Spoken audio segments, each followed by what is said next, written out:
نبی کی گولی کو زمین گلا ہی نہیں سکتی.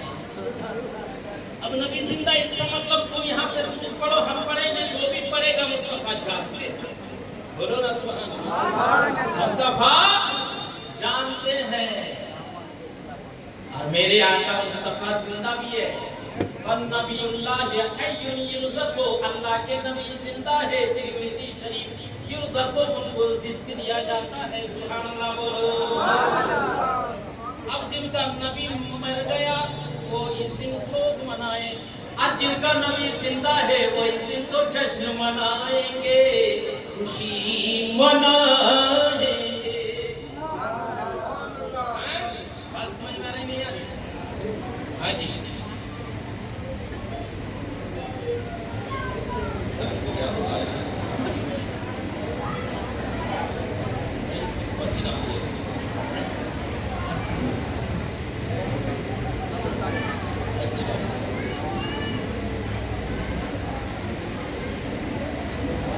اور سنیں گے کیا تو بولو حسب اللہ. ارے ہم ان سے بھی بڑے بڑے وقت آئے ہوئے ہیں, آپ کو خبر نہیں. ٹھیک ہے,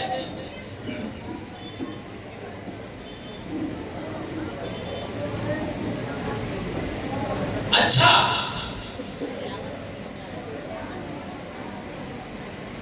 اللہ تبارک و تعالی فرماتا ہے,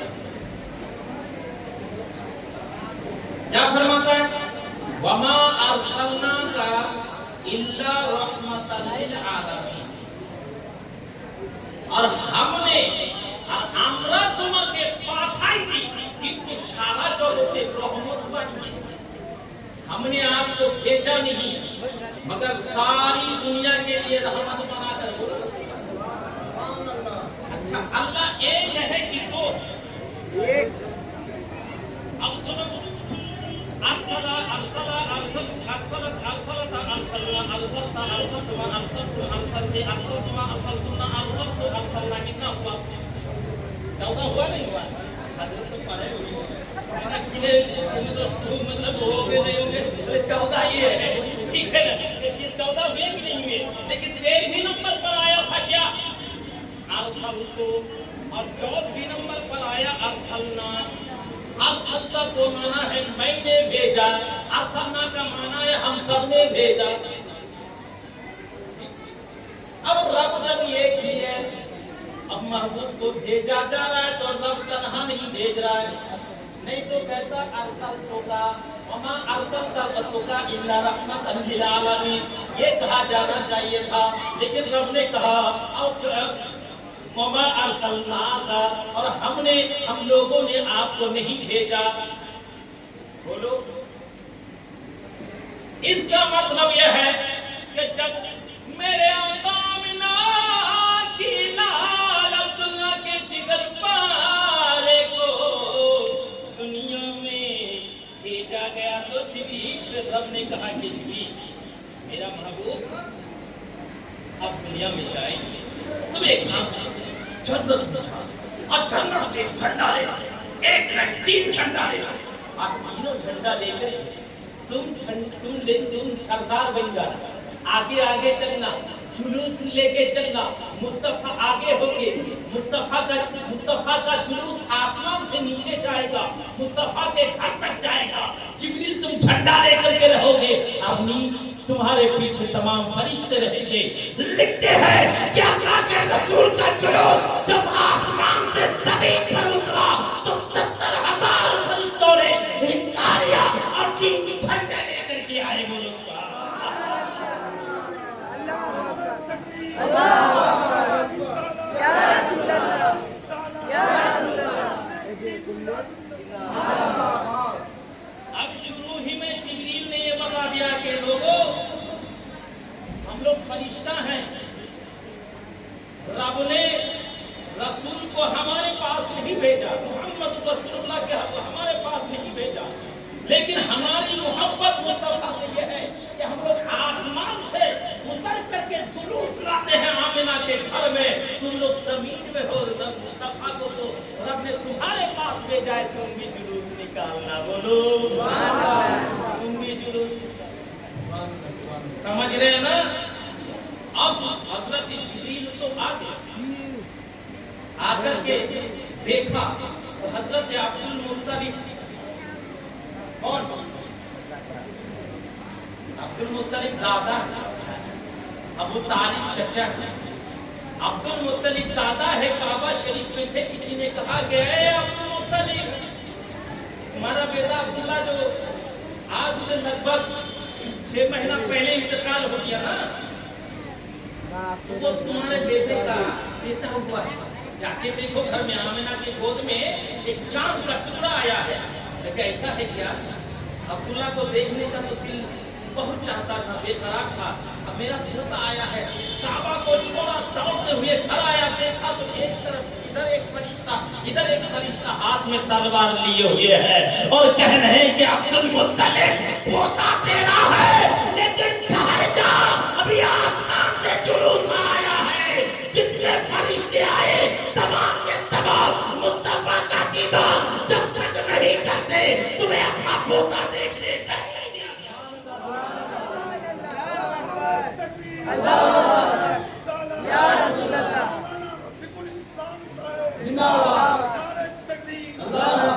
اٹھاؤ تاریخ ابن ہشام، تاریخ ابن خلدون، اٹھاؤ سیرۃ النبی، اب دیکھو یہ اتہاس ہے کہ نہیں۔ اسلام کو اتہاس چھوڑ کر کے سمجھنے کی کوشش کی تو پھر وہ اسلام اسلام نہیں رہے گا، اسلام اسلام نہیں رہے گا، کیونکہ کون سی بات کس سے تعلق رکھتی ہے یہ آپ کو اتہاس سے ہی پتہ چل سکتا ہے۔ میرے دوستوں اور بزرگوں، اعلیٰ حضرت رضی اللہ تعالیٰ عنہ نے فرمایا کہ لوگوں، سونا جنگل رات اندھیری چھائی بدلی کالی ہے، سونے والوں جاگتے رہیو، چوروں کی رکھوالی ہے، یہ جو تجھ کو بھلاتا ہے ٹھگ ہے مار ہی رکھے گا، ہائے مسافر تب میرا آرا، مت کیسی مت والی ہے، اور سونا بن ہے، سونا پاس ہے، سونا زہر ہے مجھ پیارے، تیری گٹھی تاکی ہے اور تو نے نیند نکالی ہے، تیری گٹھی تاکی ہے اور تو نے نیند نکالی ہے۔ سونا جنگل رات اندھیری چھائی بدلی کالی ہے، سونا جنگل رات اندھیری چھائی بدلی کالی ہے، سونے والوں جاگتے رہیو، چوروں کی رکھوالی ہے، سونے والوں جاگتے رہیو، چوروں کی رکھوالی ہے۔ ایک بار پڑھیے درود، اللہم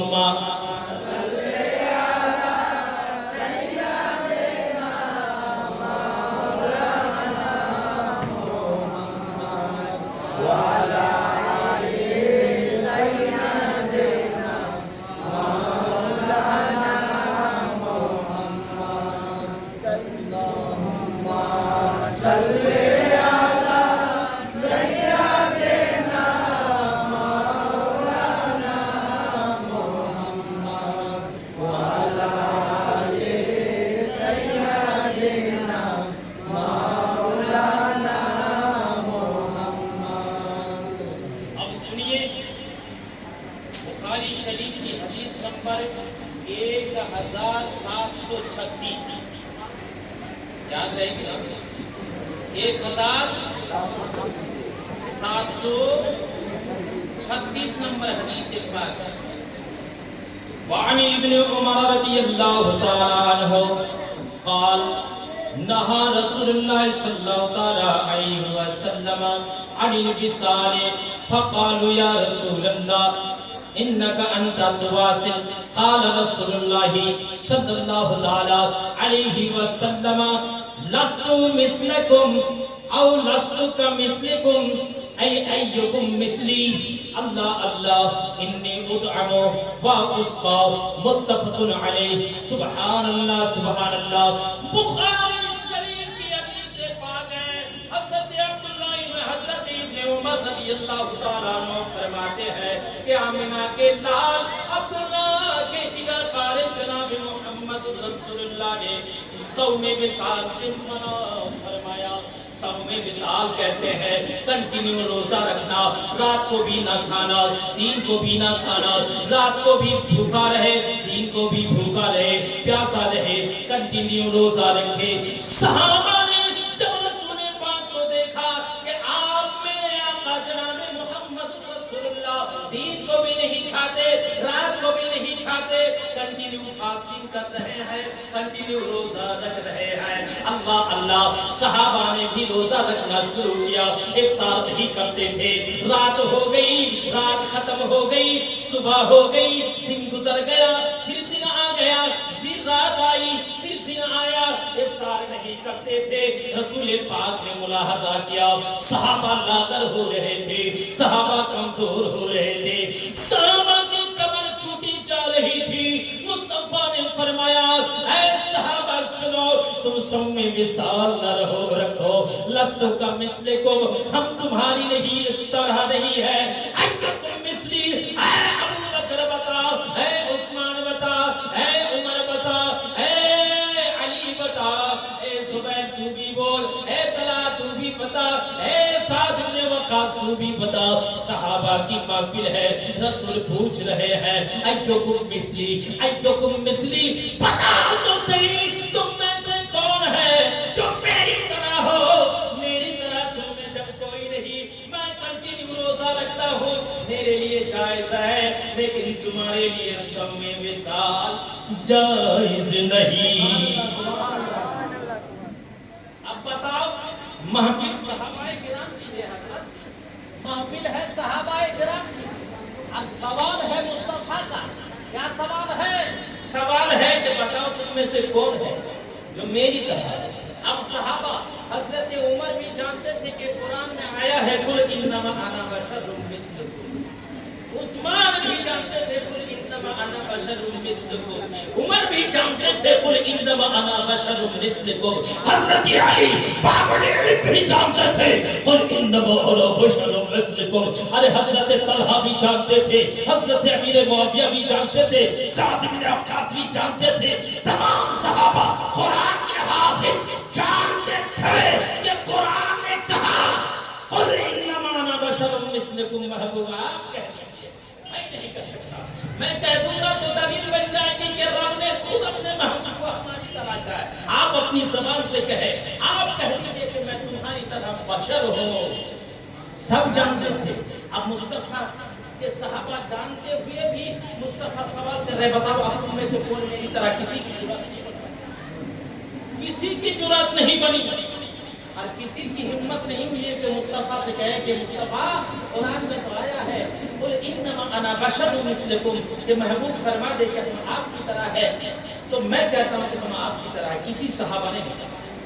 تو پھر یہ قل انما انا بشر مثلکم, رب نے فرمایا کہ محبوب کہہ دے ان لوگوں سے کہا گیا تھا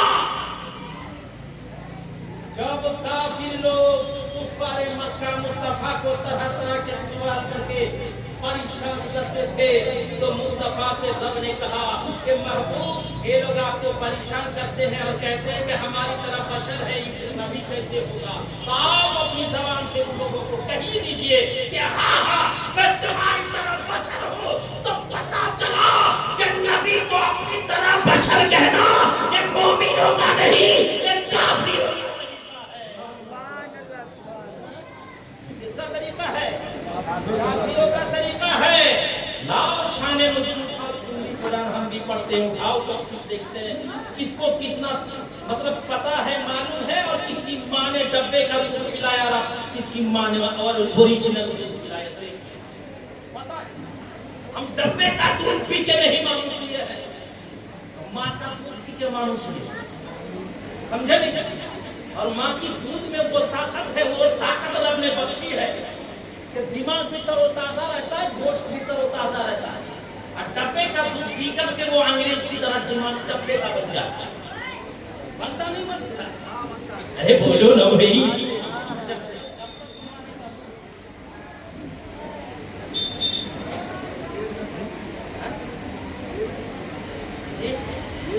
اچھا ہم تک پونے 11 اس لیے تو نہیں, اگر آپ لوگ کہیں گے کہ اور بولنا ہے تو ہم کو بولنا ہے, لیکن پتا چلا کہ ہم تھوڑا آگے بڑھانے چلے حضرت ہے نا. تو ایک بار درود پڑھیے, اللہم صلی علی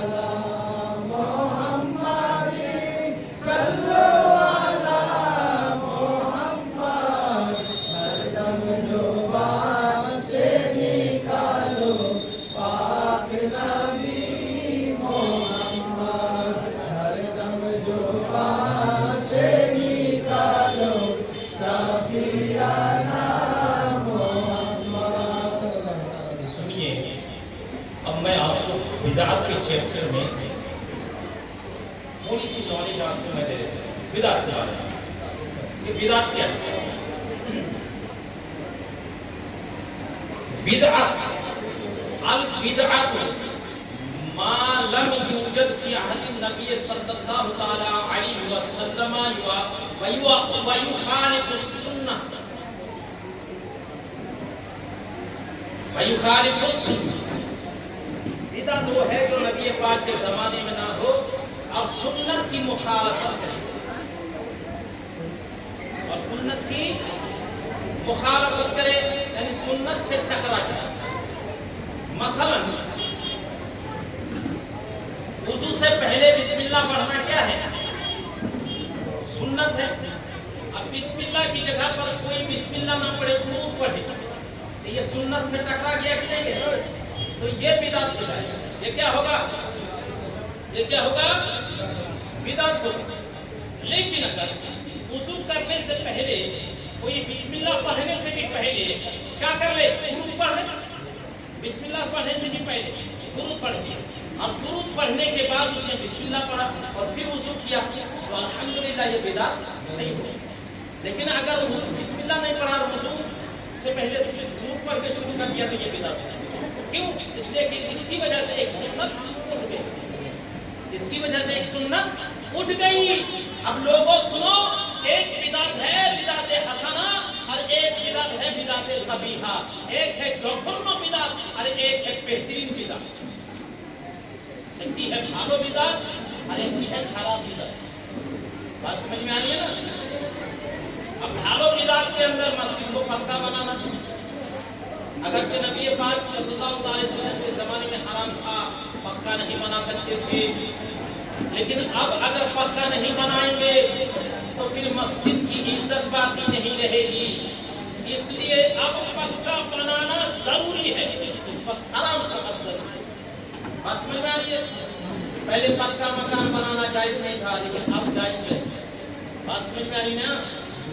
ہاں، تو بہت ساری بات ہے۔ بدعت کو بدعت کہیے، وہ بدعت ہے جو بدعت قرآن و حدیث کے ساتھ ٹکرا جائے، اور جو قرآن و حدیث کے ساتھ نہ ٹکرائے اور اچھا کام ہو تو وہ بدعت کبھی نہیں ہو سکتا۔ جیسے ان وہابیوں سے پوچھنا کہ بھائی اس طرح کی محفل لگا کر کے لائٹنگ کر کے مائک لے کر کے جلسہ کرنا یہ بدعت ہے کہ نہیں ہے؟ اگر بدعت نہیں ہے تو دیکھاؤ کہ رسول پاک نے اس طرح سے کبھی کیا ہو۔ حلوہ ٹائپ ہو جائے گا، نہیں دکھا سکتا، اپنے فتویٰ میں خود ہی پھنس جائے گا۔ تو بھائی ایسا فتویٰ کیوں تیار کرتے ہو جس سے خود ہی پھنس جاؤ؟ سنیوں کی طرف فتویٰ ایسا بناؤ جس سے سب کا فائدہ ہو۔ فتویٰ کو اس طرح سے سمجھو، قرآن و حدیث کی روشنی میں سمجھو، تب نہ لوگ بچیں گے، نہیں تو سب پھنس جائیں گے۔ اب قرآن و حدیث کی روشنی میں اگر سمجھا جائے تو کوئی پھنسے گا نہیں، سب بچے گا۔ بات سمجھ میں آ رہی ہے نا؟ جی جی۔ اچھا، ایک چیز اور ہم آپ لوگوں کو پوچھیں، یاد منانا کیا ہے؟ یہ لوگ بدعت کہتے نہیں، بدعت۔ ہاں سنیے، یہ چیز پہلے میں بتا دیتا ہوں کہ نہیں نہ ہو کہ حضرت آ جائے۔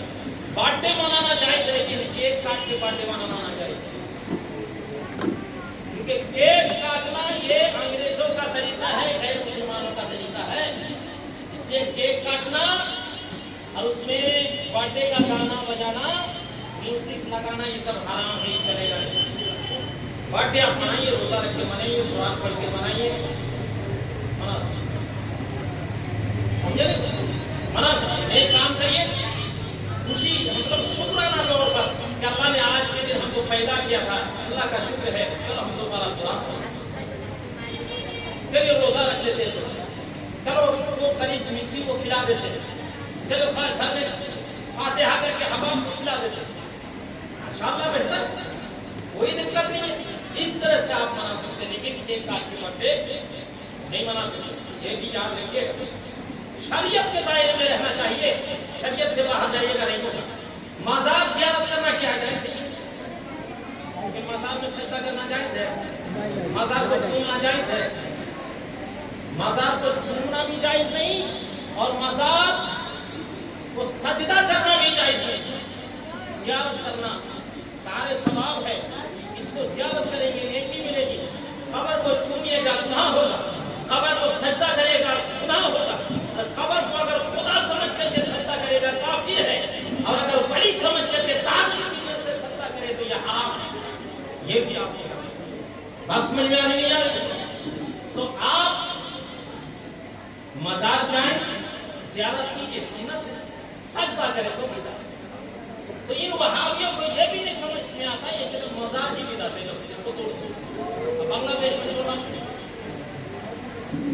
بنگلہ دیش میں توڑنا، اور بول رہا ہے کہ حضرت علی رضی اللہ تعالیٰ عنہ کو ایک دن آقا نے حکم دیا ہے، علی جا جا اور جتنے بھی پکی قبر ہیں اس کو توڑ دے۔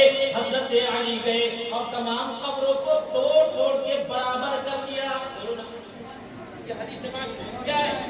یہ حدیث پاک۔ اب سنو رسول پاک کے زمانے میں جو صحابہ کرام انتقال کیے ان کا جنازہ کس نے پڑھا؟ کس نے پڑھا؟ رسول پاک نے پڑھا۔ بھائی رسول پاک رہ کر کے وہاں مٹی بھی ہوئی تو پھر وہ قبر پکی کیسے ہو گئی؟ وہ قبر پکی کیسے ہوئی؟ پتا چلا کہ رسول پاک کے زمانے میں جو قبر اونچی تھی ان کو توڑنے کا حکم نہیں دیا گیا، بلکہ رسول سے پہلے کافروں کی جو قبر پکی تھی ان کو توڑنے کا۔